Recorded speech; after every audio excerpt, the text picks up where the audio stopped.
আজকে আমরা এমন একটা টপিক নিয়ে কথা বলবো যেটা এখনকার আন্তর্জাতিক খবরের শীর্ষে, রেড সি ক্রাইসিস।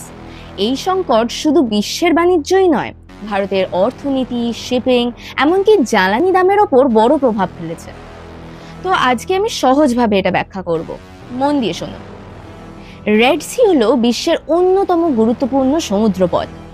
এখান দিয়ে প্রায় 12 থেকে 15% বিশ্বের ট্রেড হয়। কিন্তু 2023 সালের শেষের দিক থেকে ইয়েমেনের হাউথি বিদ্রোহ গোষ্ঠী এই পথে যাতায়াত করা জাহাজের ওপর আক্রমণ শুরু করে। ফলে কিছু জাহাজ এই রুট বন্ধ করে দেয়, তাই অর্ধেক হয়ে যায় ট্রেড। তবে সংকট কেন? মূল কারণ হচ্ছে ইসরায়েল হামাস যুদ্ধ। হাউথি গ্রুপ বলেছে তারা ইসরায়েল সমর্থিত বা ইসরায়েলে যাওয়া জাহাজের ওপর হামলা করবে, কিন্তু বাস্তবে অনেক নিউট্রাল দেশ ও কোম্পানির জাহাজও টার্গেট হচ্ছে। 2 নম্বর কারণ, জিওপলিটিক্যাল পাওয়ার প্লে। হাউথি গ্রুপকে ইরান সমর্থন করে, ফলে এটা মিডল ইস্টের একটা বড় পাওয়ার স্ট্রাগলের অংশ হয়ে উঠেছে। ইরান ভার্সেস পশ্চিমা দেশগুলি। এটা শুধু এখন আঞ্চলিক সমস্যা নয়, এটা একটা বিশ্বের সিকিউরিটি ইস্যু হয়ে দাঁড়িয়েছে। চলো এবার দেখা যাক গ্লোবাল ট্রেডের ওপর এটা কিভাবে প্রভাব ফেলছে। 1. Shipping delays. কারণ সুইস ক্যানাল রুট এখন ঝুঁকিপূর্ণ, তাই জাহাজরা আফ্রিকার নিচের দিক দিয়ে কেপ অফ গুড হোপ দিয়ে ঘুরে যাচ্ছে। এতে 9 থেকে 12 দিন সময় বেশি লাগছে। 2. দাম বেড়ে যাচ্ছে। জ্বালানির খরচ, ইন্স্যুরেন্স, শিপিং চার্জ সব বাড়ছে, ফলে বিশ্বের পণ্যের দাম বেড়ে যাওয়ার সম্ভাবনা বেড়ে যাচ্ছে। 3 নম্বরে চলো দেখা যাক কিভাবে ভারতের ওপর প্রভাব পড়ছে। প্রথমত, এক্সপোর্ট ইম্পোর্ট ডিসরাপশন। ভারতের 70% ইউরোপিয়ান সংক্রান্ত ট্রেড এই রুট দিয়েই হয়, তাই রেড সি ক্রাইসিসের জন্য ভারতীয় পণ্য সময় মতো পৌঁছতে পারছে না।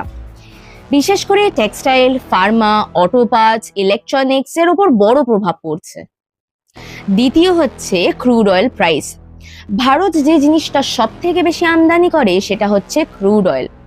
তাই যদি শিপিং রুট ব্যয়বহুল হয় তাহলে তেলের দাম বাড়বে, আর তার প্রভাব পড়বে ভারতের অর্থনীতির ওপর। কিছু ভারতীয় শিপিং কোম্পানি রুট পরিবর্তন করতে বাধ্য হচ্ছেন, ফলে ট্রান্সপোর্ট খরচ বাড়ছে এবং ছোট ব্যবসায়ীদের ওপর বাড়তি চাপ হচ্ছে। চলো দেখা যাক ভারত কি করছে।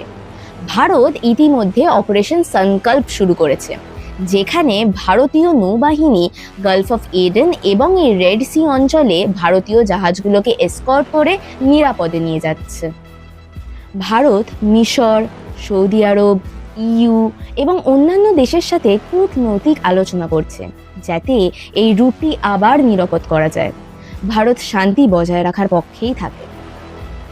India Middle East Europe economic corridor IMEC, Chabahar port, এগুলো ভবিষ্যতে লং টার্ম সমাধান হিসেবে কাজ করতে পারে। এটাই ভারতের বৃহত্তর কানেক্টিভিটি স্ট্র্যাটেজি। তাই মোট কথা, এই রেড সি ক্রাইসিস কোনো আঞ্চলিক সমস্যা নয়, এটা ভারতের ট্রেড, এনার্জি সিকিউরিটি এবং গ্লোবাল সাপ্লাই চেনের ওপর বড় প্রভাব ফেলেছে। ভিডিওটা ভালো লেগে থাকলে লাইক, শেয়ার এবং সাবস্ক্রাইব করতে ভুলো না, এবং নতুন ভিডিও কি টপিকের ওপর চাই সেটাও কমেন্টে লিখে জানিও।